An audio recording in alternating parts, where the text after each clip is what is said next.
How to cut mushrooms. There are so many varieties, but let's start out with one of the most common.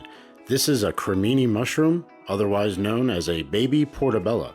There's a lot of controversy when it comes to cleaning mushrooms. Should you run it under water? Should you just clean it with a damp towel? Mushrooms are porous and can soak up all that water. You need to saute them when they're dry. So washing them is up to you, but I just take a damp paper towel and just brush off any loose dirt, give it a gentle rub. The F.N sharp paring knife is a perfect tool for this task.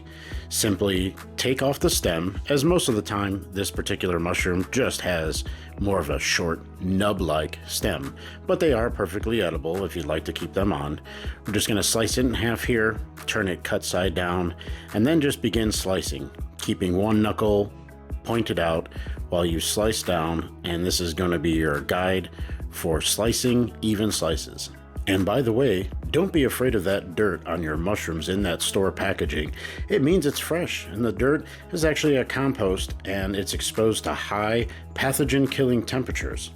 This is just another way of cleaning up a mushroom. You can peel back the quote-unquote skin, not necessary, but it's just more of a presentation thing. Or if you're using a cream sauce, some of that dirt or the gills on the underside of the mushroom won't kind of dirty up that cream sauce, right? So it's just a presentation thing. I'm just taking the tip of the paring knife here and just making a star shape in it. Again, it'll hold that shape while you're sauteing it. It's just for a wow factor to your guests. There's really not a right or wrong way to cut a mushroom. It's just depending on your preparation. For this, I'm showing you how to cut it into quarters, maybe for soups and stews. If the mushroom's large enough, cut each quarter again in half. You make eighths. You can simply pull out a stem and then take a spoon and you're going to gently scrape away at those gills on the inside. This would be great for a stuffed mushroom. Visit fnsharp.com.